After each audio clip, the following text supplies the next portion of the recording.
জিবরাইল আলাইহিস সালাতু ওয়াস সালামরা জীবিত করবেন।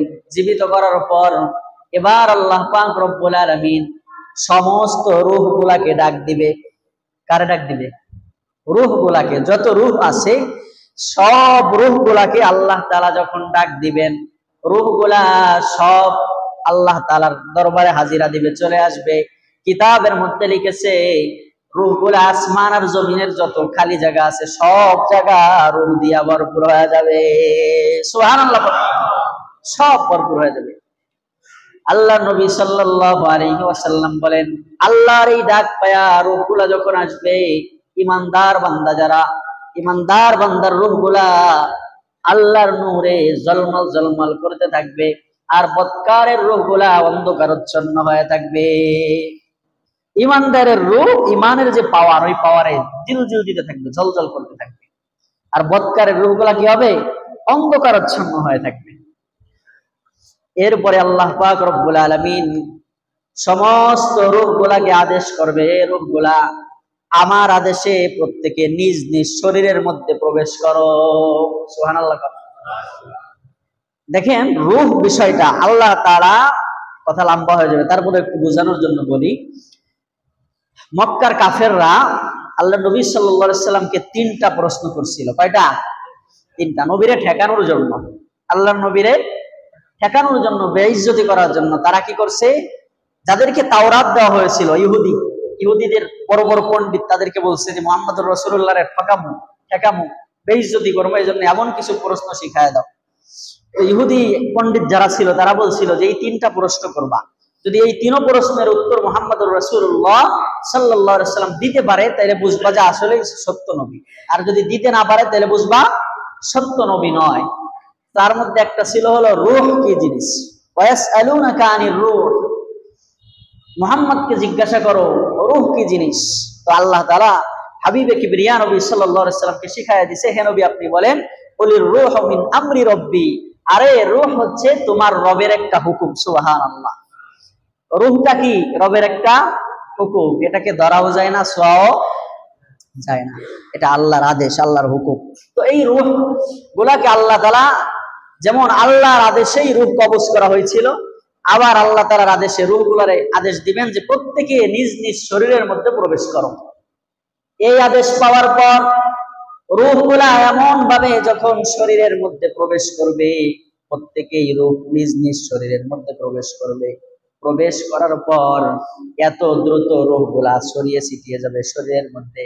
আল্লাহর পয়গম্বর হাবিব কিবরিয়া মুহাম্মদুর রাসূলুল্লাহ সাল্লাল্লাহু আলাইহি ওয়াসাল্লাম বলেন, একজন মানুষ যদি বিষ পান করে, বিষ পান করার পরে তার শরীরের মধ্যে বিষের ক্রিয়াগুলা যেমন অতি দ্রুত ছড়ায়া যায়, এর চাইতে দ্রুত রূহগুলা তার রূহ শরীরের মধ্যে ছড়ায়া যাবে, এর চাইতে দ্রুত ছড়ায়া যাবে এবং প্রতিটা শরীর আবার সতেজ হয়ে যাবে।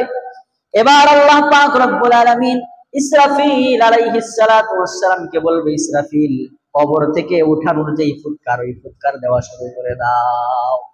ইসরাফিল আলাইহিস সালাতু ওয়াস সালাম সুম্মা নফিখা ফীহি উখরা, দ্বিতীয়বার অন্য তাফসীর অনুযায়ী তৃতীয়বার আবার যখন সিংহায় ফুৎকার দিবে, সিংহায় ফুৎকার দেওয়ার পর এবার আল্লাহর নবী সাল্লাল্লাহু আলাইহি ওয়াসাল্লাম বলেন, আল্লাহ পাক রব্বুল আলামিন কবরের মাটিগুলা খুলে দিবে, সমস্ত মানুষগুলা একে একে করে এবার উঠতে থাকবে। আল্লাহর নবী বলেন, সর্বপ্রথম আল্লাহ তাআলা আমারে উঠাবে। সুবহানাল্লাহ। কবরের থেকে আল্লাহ তাআলা সর্বপ্রথম আমারে উঠাবে, এরপরে আস্তে আস্তে করে সমস্ত মানুষগুলা যখন কবর থেকে উঠবে, কবর থেকে উঠে হাসরের ময়দানের দিকে চলে যাবে। এই হলো হাসর। তো আজকে থেকে হাসরের বর্ণনা। হাসর অর্থ হলো আল হাসর, অর্থ জমা করা, একত্রিত হওয়া। হাসর অর্থ কি? তখন খালি আমারে যে ওয়াজ করাবে, এরা একটু জবাব দিবে না। হাসর অর্থ একত্রিত হওয়া, জড়ো হওয়া। হাসর অর্থ কি বলেন না? হাসরের দিন, তাই না? তো হাসরের দিন অর্থ কিসের দিন? যেদিন সব মানুষ, সব জিন আল্লাহর কাছে জড়ো হবে, একত্রিত হবে। যেহেতু ওই দিন সমস্ত সবাই আল্লাহর কাছে একত্রিত হবে, এই জন্য ওই দিনকে বলা হয় ইয়াউমুল হাসর। কি বলা হয়? ইয়াউমুল হাসর। তাহলে ইয়াউমুল হাসর কেন বলা হয় কিয়ামতের দিন রে? কারণ সবাই যেহেতু ওই দিন কি হবে, একত্রিত হবে। শুধু মানুষ আর জিন একত্রিত হবে তা নয়, আল্লাহ তাআলা সুপ্রিম আদালতে ন্যায় বিচার করার জন্য সমস্ত মাখলুককে আল্লাহ তাআলা ওইখানে জীবিত করবে, একত্রিত করবেন। এমনকি হাদিসের মধ্যে আসছে সমস্ত কুকুর, বিড়াল, গরু, ছাগল, যত মাখলুক সব একত্রিত হবে। সব একত্রিত হওয়ার পর আল্লাহ তাআলা বলবেন, আমি আজকে লা যুলমাল ইয়াউম, আজকে কারোর উপরে আমি অত্যাচার করব না, জুলুম করব না। যার যতটুকু প্রাপ্য আছে আমি আল্লাহ তাআলা হাসরের ময়দানে বিচার করে তারে ততটুকু প্রাপ্য বুঝায়া দিব। সুবহানাল্লাহ বলে। এই জন্য কিতাবের মধ্যে আসছে, দুনিয়ার মধ্যে যেই কুকুরটা একটু শক্তিশালী ছিল, আর একটা কুকুর একটু দুর্বল ছিল, একটা ষাঁড় শক্তিশালী ছিল, তার শিং বড় ছিল, আর একটা গরু তার শক্তি কম ছিল। তো দেখবেন কুকুর যদি শক্তিশালী হয়, কুকুরের খাসলাত হলো দুর্বল রেজায় খালি কি করা, সাইজ করা। এই জন্য আর ষাঁড় গরু একই অবস্থা, মানে হাইওয়ান যেগুলো আছে ওদের খাসলাত, ওদের গুণ হলো যে কি করা, দুর্বলের উপরে আঘাত করা। এই জন্য দুর্বলের উপরে আঘাত করা এটা পশুর গুণ। কিসের গুণ কন? এই কথা বুঝছেন কিন্তু, আগেই ঠিক করেন না। দুর্বলের উপরে আঘাত করা এটা কার গুণ? একটু জোরে কন, কার গুণ? পশুর গুণ। আমাদের মানুষের ভিতরে কিন্তু পশুর গুণও আছে, আবার ফেরেশতাদের গুণও আছে। মানুষকে আল্লাহ কয় গুণ দিয়ে বানাইছে কন? দুইটা গুণ দিয়ে বানাইছে। পশুত্বের খাসলাত, পশুত্বের গুণও মানুষের মধ্যে আছে, আবার নূরের ফেরেশতাদের পবিত্র গুণও আল্লাহ মানুষের মধ্যে দিছে। এজন্য একজন কবি, ফার্সি কবি, উনি চমৎকার ভাবে একটা শির লিখেছে, কবিতা লিখেছে। সেটা কি? উনি লিখেছেন, আজমালায়েক বহরে দারি ওয়াজবাহায়েম নিজেহাব বুজারাস হজ্জে বাহায়েম ওয়াজমালায়েক বুজারি। এই কবি বলেন, মানুষের মধ্যে আল্লাহ তাআলা পশুর গুণগুলা যেমন ঢুকিয়ে দিয়েছে, এমনি ভাবে নূরের ফেরেশতাদের গুণগুলা আল্লাহ তাআলা মানুষের মধ্যে দিছে। কোন মানুষ যদি পশুর গুণগুলারে পিছনে রাইখা ফেরেশতাদের গুণকে যদি আমির বানায়া চলে, আল্লাহ তাআলা ওই মানুষটাকে ফেরেশতার চাইতেও দামি বানায়া দেয়। আর কোন মানুষ যদি পশুর গুণকে আমির বানায়, ফেরেশতার গুণকে যদি মামুর বানায়, তাহলে ওই মানুষটা হাইওয়ান জানোয়ারের চাইতেও নিকৃষ্ট হয়ে যায়। ঠিক কিনা? হাইওয়ান জানোয়ারের চাইতেও নিকৃষ্ট হয়ে যায়। এজন্য আল্লাহ তাআলা কোরআনের মধ্যে বলে, ওয়ালাকাদ যারানা লি জাহান্নামা কাসীরাম মিনাল জিন্নি ওয়াল ইনস লাহুম কুলুবুন লা ইয়াফকাহুনা বিহা ওয়া লাহুম আ'য়ুনুন লা ইবসিরুনা বিহা ওয়া লাহুম আযানুন লা ইয়াসমাউনা বিহা উলাইকা কাল আনআমি বাল হুম আদাল উলাইকা হুমুল গাফিলুন। আল্লাহ বলেন, যেই মানুষগুলা ফেরেশতাদের গুণকে মামুর বানায় আর পশুর গুণগুলাকে আমির বানায়, তারা বিবেক থাকতেও বিবেক দিয়ে চিন্তা করে না, চোখ থাকতেও তারা দেখে না, কান থাকতেও তারা শোনে না, তারা দিমাগ দিয়ে এই জিনিসগুলা বোঝে না। যার কারণে আল্লাহ বলে, উলাইকা কাল আনআম। এই মানুষগুলা, ওদেরকে আল্লাহ তাআলা বলে উলাইকা কাল আনআম, ওরা হলো চতুষ্পদ জন্তুর সমান, ওরা পশুর সমান। শুধু তাই নয়, বালহুম আদল। আল্লাহ কয়, না না না, পশুরে আমি জ্ঞান দেই নাই, বিবেক দেই নাই, এজন্য পশুর সাথে তুলনা করলে এটা পশুদের সাথে অবিচার হবে। আল্লাহ বলে, যেহেতু ওদেরকে বিবেক দিলাম, তারপরেও যেহেতু পশুর মতো আচরণ করে, তাহলে ওদেরকে পশু বললে কম হয়ে যাবে, ওদেরকে পশুর চাইতেও নিকৃষ্ট বলে দিলাম। ওরা পশুর চাইতেও খারাপ। এজন্য বলতেছিলাম যে পশুর খাসলাত হলো দুর্বলের উপরে আক্রমণ করা। পশুর খাসলাত কি? শুধু দুর্বলের উপরে আক্রমণ করা। আপনি দেখবেন শক্তিশালী ষাঁড় রাস্তার পাশে বান্ধা আছে, ওর বড় বড় আল্লাহ তাআলা দুইটা সিংও দিছে, কিন্তু আর একটা গাই, কথা গাই ছিলেন না আপনারা? হ্যাঁ, তো গাই মনে করেন ও তো এমনিতেই দুর্বল, আরো বুড়া দুরা হয়ে গেছে, তো ওই যে ষাঁড় বান্দা ওর মতো আরো 10-12টারে জন্ম দিছে ওই গাইতে, তখন কত দুর্বল হয়েছে, মুরব্বী হয়ে গেছে না, মুরব্বীরাও সম্মান করে না। যখনই দেখছে আইতেছে, কয় তুই খালি আয়, এইরকম চোখ দেখা করে কয় তুই খালি আয়, তোর এমন ঘুষি দিমু একেবারে রাস্তার ওই পাশে যেয়ে পড়বে, আছে না? তো বিনা কারণে আবার কুকুর দেখবেন, দুর্বল একটা কুকুর রাস্তা দিয়ে যায়, ও এমনি কয়, উস্তাদ আপনার আমি মানি, আপনি আমার দিকে আইয়েন না, খবরদার। তারপরে যখন হপ যায়, ওরে এমন দৌড়ানি দেয়, পরে লাস্টে ওই দুর্বল কুকুরটা কি কয় জানেন, গালাগালি পারতে পারতে কয়, তোরে তোরজন, তোরে প্রথমে আমি সালাম দিলাম, স্যালুট দিলাম, তোরে তেমনি রাস্তা আমি ছেড়ে দিয়ে এক পাশ দিয়ে গেলাম, তাও তুই আমার ছাড়লি না। দুনিয়ার মধ্যে এমন কিছু মানুষ আছে, দেখবেন আল্লাহ তাআলা ওদেরকে একটু ক্ষমতা দিছে, একটু চেয়ারের পাওয়ার আছে, রক্তের গরম আছে, গোষ্ঠীটা একটু বড়, বাস এবার আর কোনো কথা নাই। ওই যে পশুর মতো এবার আচরণ শুরু করে, দুর্বল যারা আছে তাদের উপরে শুধু টর্চার করে। আছে না নাই? আছে। এরা আল্লাহ বলে ওদেরকে আমি পশু বলি না, কারণ পশু বললে কম হবে, পশুর চাইতে ওরা নিকৃষ্ট। এই জন্যই কবি বলছেন, মানুষের মধ্যে আল্লাহ তাআলা ভালো ফেরেশতাদের গুণ যেমন দিয়েছেন, আবার পশুর গুণও দিয়েছে। কোন মানুষ যদি পশুর গুণে মামুর বানায় আর ফেরেশতাদের গুণে যদি আমির বানায়, ওই মানুষটাকে আল্লাহ তাআলা ফেরেশতার চাইতেও দামি বানায় দেয়। ফেরেশতার চাইতেও কি বানায় দেয়? দামি বানায় দেয়। কথা চলে গেছে অনেক দূর, এবার আসেন আবার জায়গায় মতো আসে।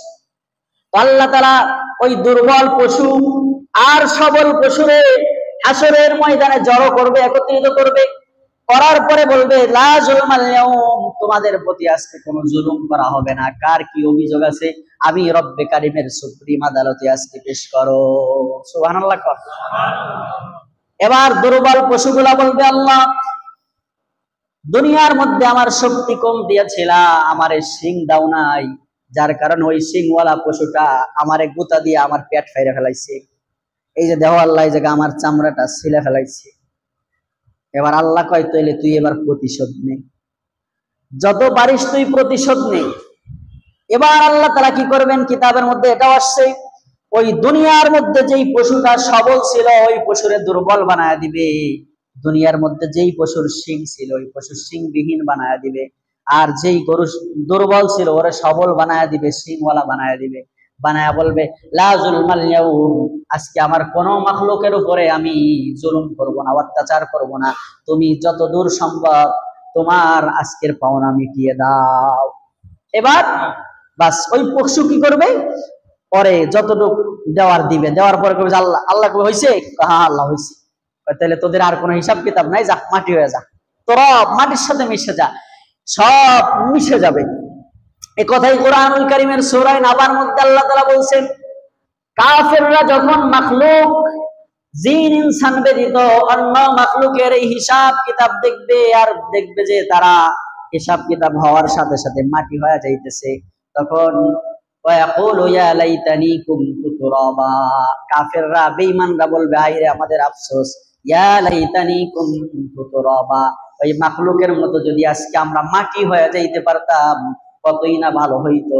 আল্লাহ যদি এমন বিচার করে আমাদেরকে মাটির সাথে মিশিয়ে দিতেন, তাহলে তো জাহান্নামের আগুনে জ্বলা লাগতো না। কিন্তু আল্লাহ বলবেন যে না, এটা হবে না, কারণ তোমাদেরকে আকল দিয়েছি, বিবেক দিয়েছিলাম, তোমাদেরকে সংশোধনের জন্য আমি যুগে যুগে নবী পাঠিয়েছি, নায়েবে নবী ওয়ারাসাতুল আম্বিয়া পাঠিয়েছি, আমি আমার শ্রেষ্ঠ কিতাবটা তোমাদেরকে বোঝানোর জন্য পাঠিয়েছি, গাইডলাইন দেওয়ার জন্য। যেহেতু এর পরে মানো নাই, গরুর জন্য আমি কোন নায়েবে নবী পাঠাই নাই, গরুর জন্য রসুল পাঠাই নাই, গরুর জন্য কোন কিতাব পাঠাই নাই, এই জন্য ওদের হিসাব এমন হইল, কিন্তু তোমাদের হিসাব এভাবে হবে না, তোমাদের হিসাব আমি নিব। আজকে তো জড়ো করছি এই জন্য হিসাব নেওয়ার জন্য। তো যাই হোক, বলতেছিলাম আল্লাহর নবী সাল্লাল্লাহু আলাইহি ওয়াসাল্লাম বললেন, এবার হাসর শুরু হয়ে যাবে। ইসরাফিল আলাইহিস সালাম সিংহায় ফুৎকার দেওয়ার সঙ্গে সঙ্গে কবর থেকে মানুষগুলা উঠবে। হাদিসের মধ্যে এসেছে, মানুষগুলা যখন কবর থেকে উঠবে তখন তাদের চুলের মাটিগুলো এভাবে ঝাড়তে ঝাড়তে উঠবে, দাড়িতে মাটি লাগা থাকবে, এগুলো ঝাড়তে ঝাড়তে উঠবে, ওইটা সব একেবারে হাসরের ময়দানের দিকে জড়ো হয়ে যাবে।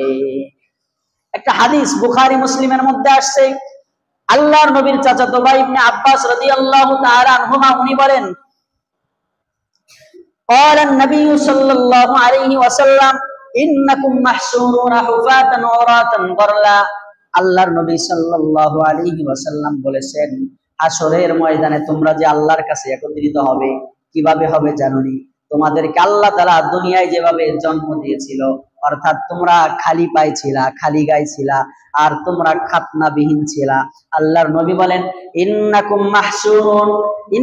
মাহশুরুনা ইয়াউমাল কিয়ামা উফাতান উরাতান গরলা।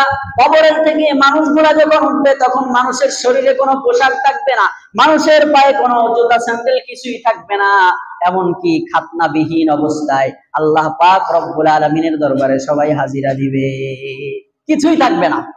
কবরে যাওয়ার সময় তো অন্ততপক্ষে পুরুষের কয়টা কাপড়? তিনটা কাপড়, মহিলারা 5টা কাপড় নিয়ে গেছে, কিন্তু আল্লাহর আদালতে যখন যাবে তখন কিছুই থাকবে না, এমনকি খাতনাবিহীন অবস্থায় আল্লাহর নবী বলে সবাই উঠবে। সুম্মা করা, অতঃপর আল্লাহর নবী আয়াত তেলাওয়াত করলেন কামা বাদানা আউওয়ালা খালকিন নুঈদুহু ওয়াদান আলাইনা ইন্না কুন্না ফাইলিন। আল্লাহর নবী বলেন যেমনটি আল্লাহ তাআলা কোরআনের মধ্যে বলছে কামা বাদানা আউওয়ালা খালকিন, যেমনি ভাবে তোমাদেরকে আমি প্রথমবার সৃষ্টি করেছিলাম, নুঈদুহু, তারা আমার দিকে ওভাবেই ফিরে আসবে। আমাদেরকে প্রথমবার সৃষ্টি করেছিলেন মানে মায়ের পেট থেকে আমাদেরকে যেভাবে আল্লাহ জন্ম দিয়েছিলেন, মায়ের পেট থেকে জন্ম যখন আমরা নিয়েছিলাম তখন খাতনা করা ছিল নি আমাদের, হ্যাঁ খাতনা করা ছিল না, খাতনাবিহীন অবস্থায় জন্মগ্রহণ করেছি। এখন কইতে পারে যে হুজুর অনেকে তো খাতনা অবস্থায় আসে, এটা হলো শাহজানাদের ভাই, ঠিক আছে? তো খাতনাবিহীন অবস্থায় আবার যখন আমরা জন্ম নিয়েছি মায়ের পেট থেকে, পোশাক ছিল শরীরে? হ্যাঁ, পোশাক ছিল না। আমরা যখন মায়ের পেট থেকে জন্ম নিয়েছি তখন আমাদের পায়েও কোনো জুতা ছিল না। আল্লাহ তাআলা কোরআনে বলে কামা বাদানা আউওয়ালা খালকিন নুঈদু, যেভাবে আমি প্রথমবার তোমাদেরকে জন্ম দিয়েছিলাম সেভাবে তোমরা আমি রবের কাছে ওই দিন হাসরের ময়দানে একত্রিত হবে। সুবহানাল্লাহ, সুবহানাল্লাহর যে জোর, তাতে মনে হইলো কি শীতের দিন ঠান্ডা পায়ে ঘুম একটু বেশি হয়েছে। একটু জোরে বলেন সুবহানাল্লাহ। এইবার ঠিক আছে, ঘুম ভাঙছে, মাঝে মাঝে ঘুম ভাঙাইতে হয়। অনেকে জুমার দিন এসে কি করে জানেন? নাম কমু না আমি, অনেক মুসল্লির সাথে, অনেক মুসল্লি আমার হুজুর আজকে ঘুমাইছি না, আপনার বয়ানের সময় ঘুমাইছি। ঘুমাইলে কি বুঝবেন তাহলে? এই জন্য না ঘুমাই ভাই। তো বললাম আল্লাহ তাআলা কি বলবেন যে কামা বাদানা আউওয়ালা খালকিন নুঈদুহু ওয়াদান আলাইনা, আমার কাছে তোমরা এভাবে ফিরে আসবা হাসরের ময়দানে যেভাবে প্রথমবার দুনিয়ায় তোমাদেরকে পাঠাইছিলাম। সুবহানাল্লাহ। এরপরে আল্লাহর নবী সাল্লাল্লাহু আলাইহি সাল্লাম বলেন দুনিয়ার সব মানুষকে তো আল্লাহ তাআলা উলঙ্গ অবস্থায় উঠাইলো, খালি পায়ে উঠাইলো, এবার সর্বপ্রথম আল্লাহ তাআলা কারে পোশাক পরিধান করাবে জানোনি? আল্লাহর নবী বলেন ওয়া আউয়ালু মান ইউকসা ইয়াউমাল কিয়ামাতি ইব্রাহিম আলাইহিস সালাতু ওয়াস সালাম। হাসরের ময়দানে সবাই আবার পোশাক পরে যাবে না, তবে আল্লাহ তাআলা কবরের থেকে ওঠানোর পরে সর্বপ্রথম যারে পোশাক পরাবেন তিনি আর কেউ নয়, তিনি হলেন আমাদের জাতির পিতা। কে কোন তো? একটু জোরে কোন। মজা লাগে এমন জাতির পিতার পরিচয় দিতে, কি লাগে? মজা লাগে। কিছুদিন আগে জাতির পিতার পরিচয় দিতে এত মজা লাগতো না, ঠিক কিনা? জোরে কর। তাইলে আল্লাহর নবী বলে ওয়া আউয়ালু মান ইউকসা ইয়াউমাল কিয়ামাতি ইব্রাহিম আলাইহিস সালাম, সর্বপ্রথম আল্লাহ তাআলা হাসরের ময়দানে কবর থেকে ওঠার পরে যারে পোশাক পরাবেন তিনি হলেন আমাদের জাতির পিতা ইব্রাহিম আলাইহিস সালাতু ওয়াস সালাম। জোরে বলেন সুবহানাল্লাহ। দেখছেন আমাদের আব্বারে কি সম্মান করছে আল্লাহ তাআলা। এবার একটা কথা, একটা প্রশ্ন আসতে পারে আপনাদের মনে, সেটা হলো যে হুজুর এই আসমান আর জমিনের মধ্যে যত মানুষ আল্লাহ তাআলা পাঠাইছে তার মধ্যে সবচাইতে শ্রেষ্ঠ মর্যাদা কার কোন তো? আমাদের নবী মুহাম্মদুর রাসূলুল্লাহ সাল্লাল্লাহু আলাইহি ওয়াসাল্লামের। তাহলে আমাদের নবীর পোশাক না পরে আগে আব্বা ইব্রাহিম রে কেন পরাবে? প্রশ্ন আসতে পারে না? কি করেন আপনারা? প্রশ্ন আসতে পারে না? পারে। এই প্রশ্নের জবাবে মুহাদ্দিসিনে ইকরাম দুইটা জবাব দিয়েছে কিতাবের মধ্যে। তার মধ্যে এক নম্বর জবাব হলো আল্লাহর নবী সাল্লাল্লাহু আলাইহি ওয়াসাল্লামকে সব মানুষকে কবরের থেকে ওঠানোর সময় পোশাকবিহীন উঠাবে, আমার আর আপনার নবীকে যখন কবর থেকে উঠাবে তখন আমার আপনার নবীর শরীরে পোশাক থাকবে। একটু জোরে কর। মুহাদ্দিসিন একরাম 2 নাম্বার জবাব যেটা দিছে সেটা হলো ইব্রাহিম আলাইহিস সালাতু ওয়াস সালামের আল্লাহকে মানতে যায় দুনিয়ার মধ্যে সর্বপ্রথম পোশাক বিসর্জন যাকে দিতে হয়েছিল তিনি হলেন আমাদের জাতির পিতা ইব্রাহিম আলাইহিস সালাম। কারণ ইব্রাহিম পয়গম্বরকে নমরুদ যখন আগুনের মধ্যে ফালাইছিল তখন নমরুদের ইব্রাহিম আলাইহিস সালামের শরীরের পোশাক খুলে উলঙ্গ অবস্থায় আগুনে ফালাইছিল। নাউজুবিল্লাহ। তাহলে আল্লাহকে মানতে যায়, আল্লাহর দাসত্ব করতে যায়, পৃথিবীর ইতিহাসে সর্বপ্রথম উলঙ্গ অবস্থায় যেহেতু আল্লাহর পয়গম্বর ইব্রাহিম খলিল আগুনের মধ্যে পড়েছিল, আল্লাহ তাআলা এই জন্য যেহেতু ত্যাগ স্বীকার করছে, পোশাক ছাড়া আগুনে ঝাঁপ দিছে, আল্লাহ তাআলা ইব্রাহিম আলাইহিস সালাম রে পুরস্কৃত করার জন্য সর্বপ্রথম উনারে কাপড় পরাবে। সুবহানাল্লাহ। এজন্য এর আরো একটা জবাব আছে। আরেকটা জবাব কি জানেন? আরেকটা জবাব হলো ইব্রাহিম আলাইহিস সালাতু ওয়াস সালাম হচ্ছেন আমাদের নবীর আব্বা।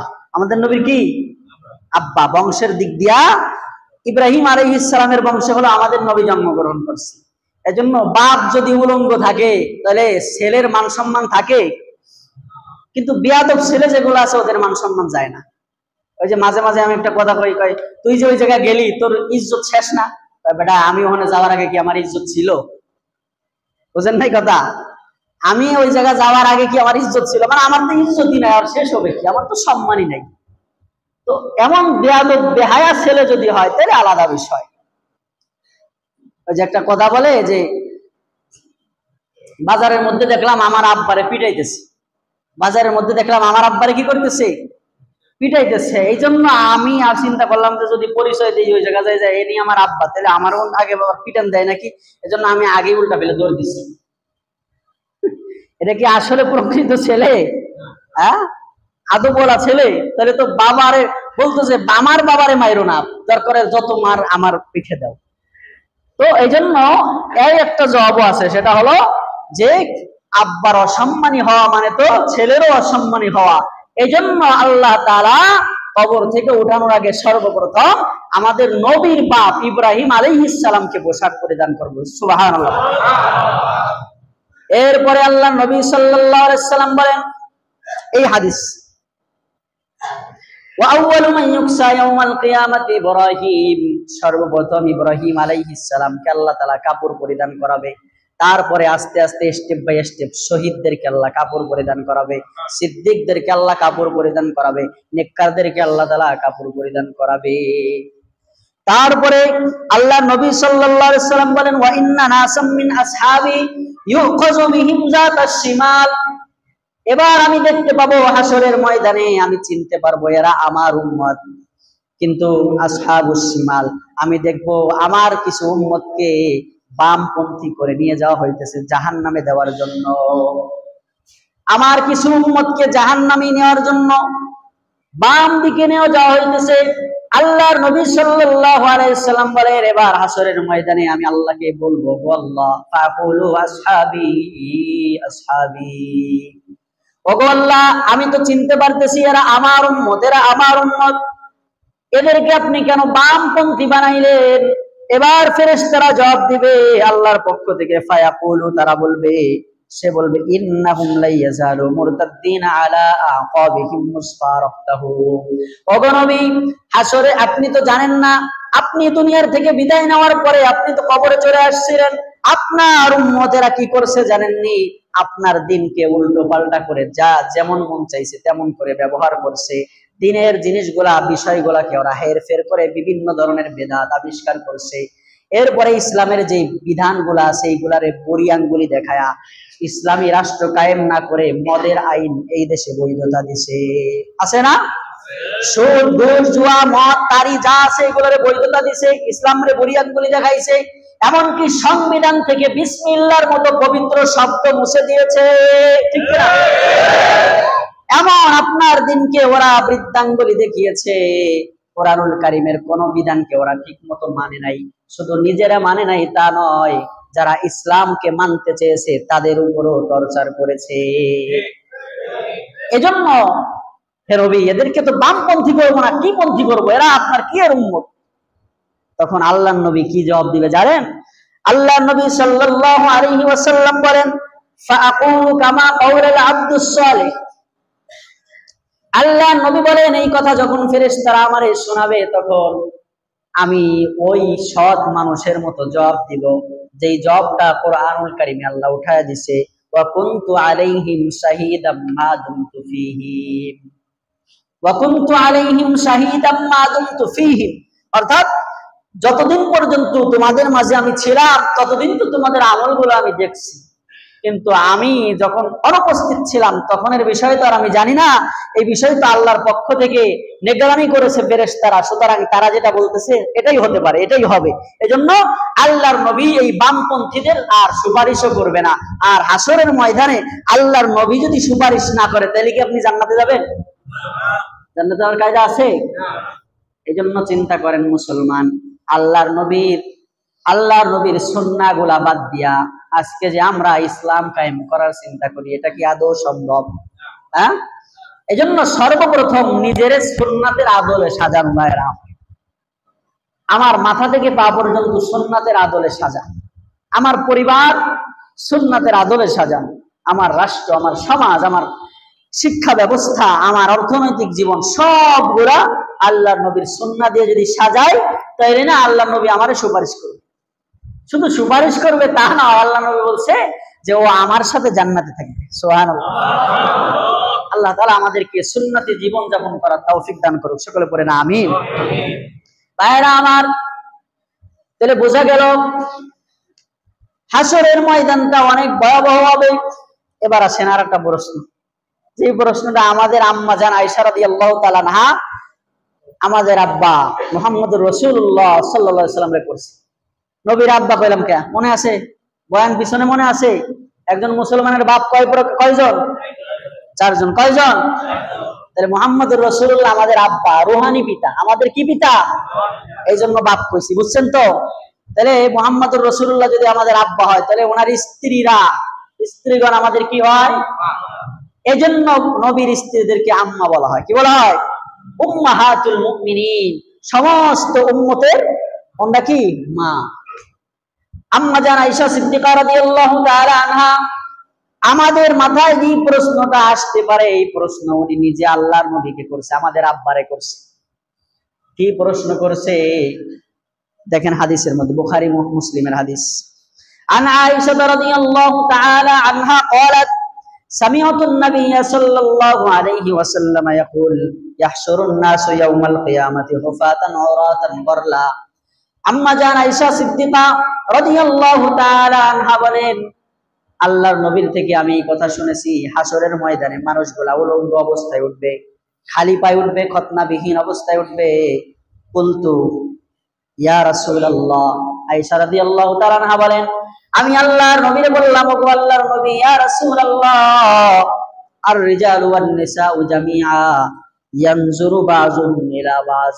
হাসরের ময়দানে সব মানুষ যে উলঙ্গ অবস্থায় উঠবে, একজন মানুষ কি আর একজন মানুষের লজ্জাস্থানের দিকে তাকাবে না?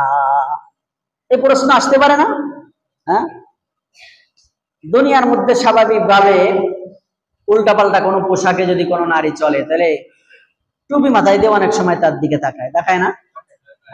এটা আসলে আল্লাহ তাআলা পুরুষ আর নারী নেগেটিভ পজিটিভ করে সৃষ্টি করছে।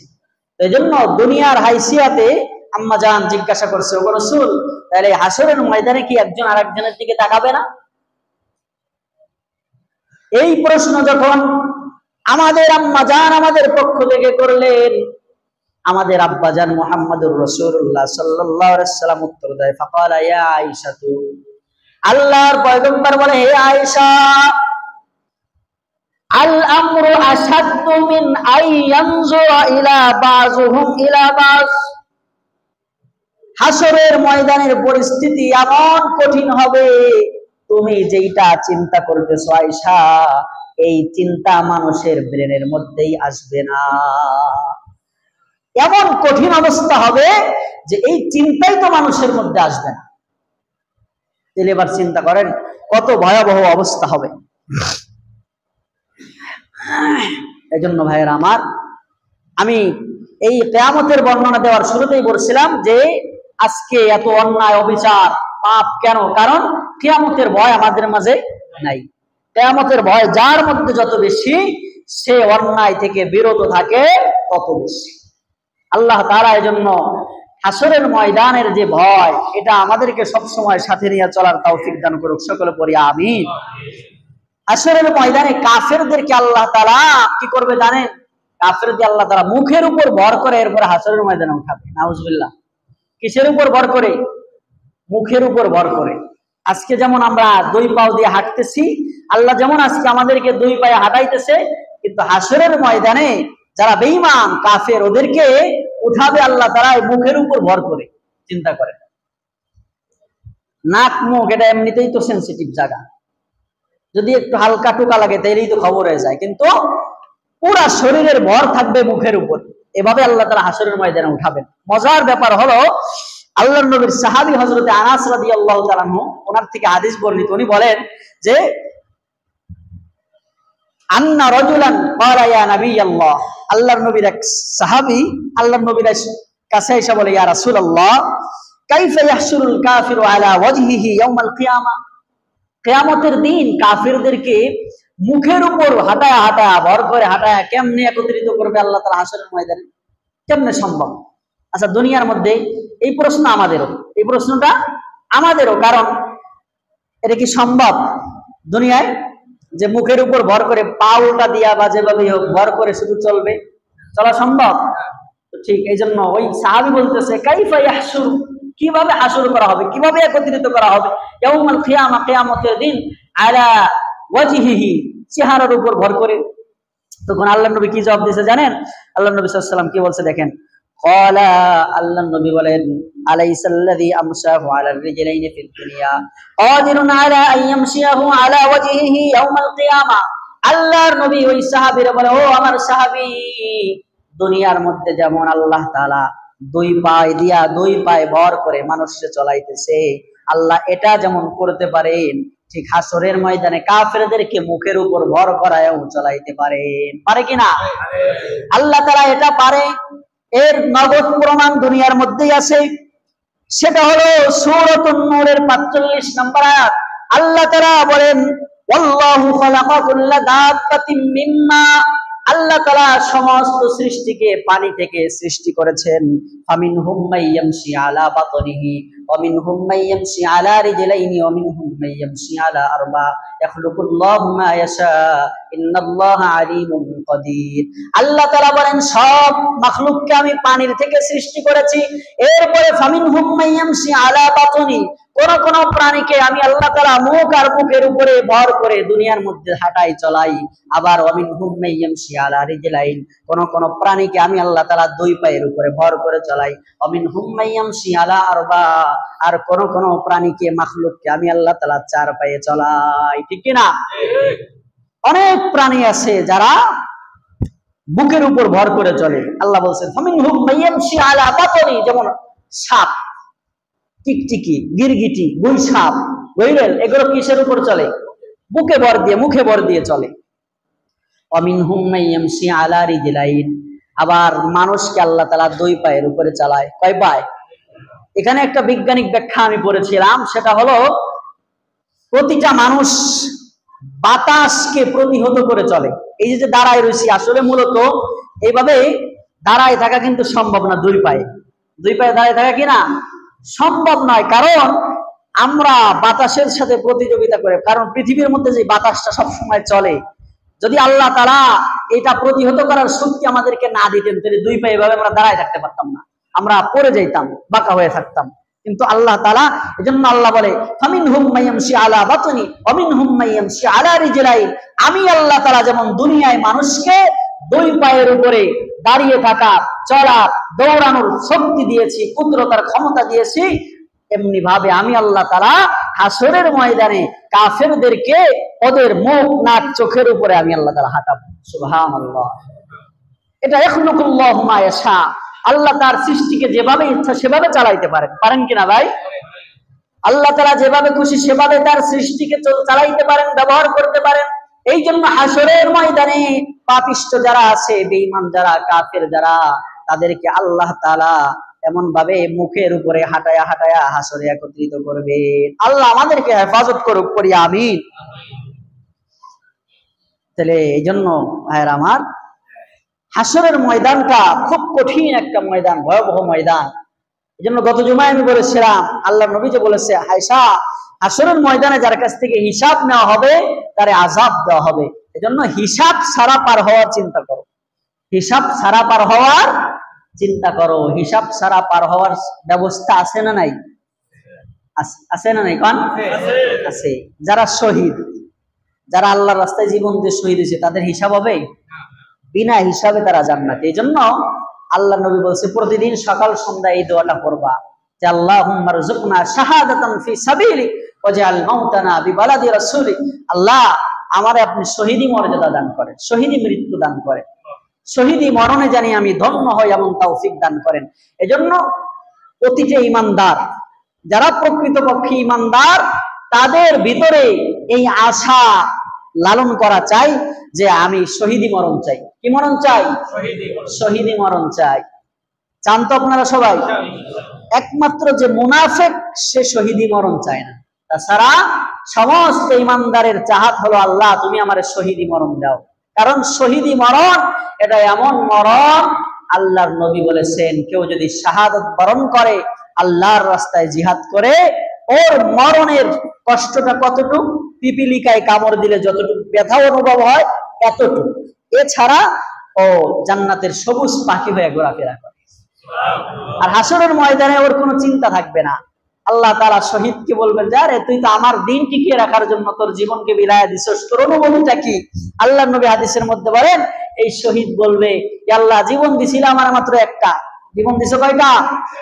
আমার তো মন চায়, আল্লাহ নবী কথা বলছেন যে আমি নবীর তো মন চায় আল্লাহ আমারে হাজারটা জীবন দিবে, আর হাজারো জীবন আল্লাহর দিনকে দুনিয়ায় টিকে রাখার জন্য আমি শাহাদাত বরণ করব। সুবহানাল্লাহ।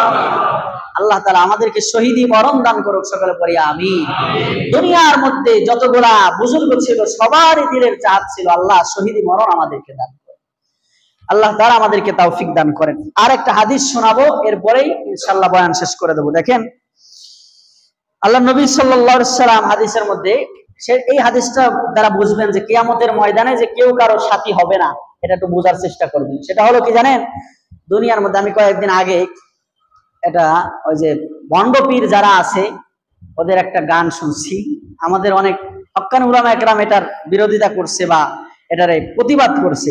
দেখি আমাদের ফরিদপুরের এক শিল্পী, সে বলছে যে ওরা যে পীর যে ওদেরকে কিয়ামতের ময়দানে নাজাত দিবে, কি ভক্ত হইছে পীরের। দেখেন কি গান বানাইছে জানেন? গান বানাইছে হলো যে আল্লাহর প্রেমের মুমিন বান্দা হইয়া বাজবার আমার ইচ্ছা নাই, মুর্শিদ প্রেমে কাফের হইয়া আমি জানি মইরা যাই। সুবহানাল্লাহ কবেন না নাউজুবিল্লাহ কবেন?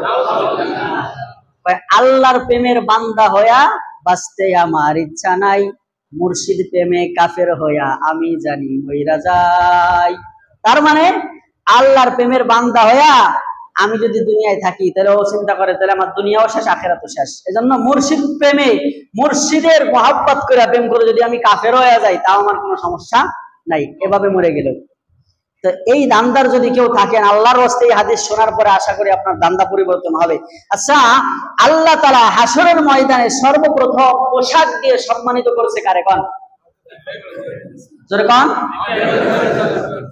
হযরত ইব্রাহিম আলাইহিস সালাতু ওয়াস সালামের আব্বা, উনি কি মুসলমান ছিল না মুশরিক ছিল?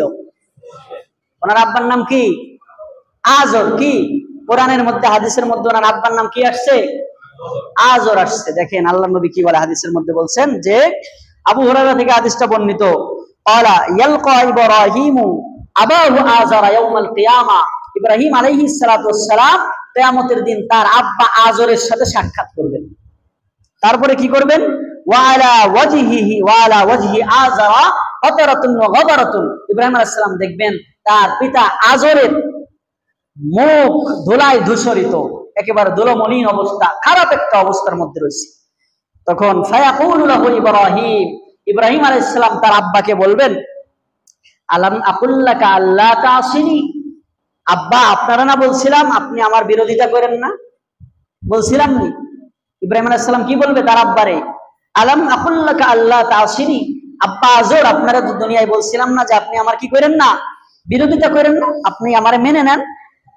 এখন এই আজর কি বলবে জানেন? ফায়াকুলু লাহু আবুহু, ইব্রাহিম আলাইহিস সালামের পিতা আজর বলবেন যে ফাল ইয়াউমা লা আসিকা, বাজান আজকে আর তোমার বিরোধিতা করব না। আজকে তো ধরা খাইছে, কি খাইছে? আজকে ধরা খাইছে মুরব্বী, এই জন্য কি কয় যে লা আসিকা, আজকে তুমি যা কবা তাই শুনবো।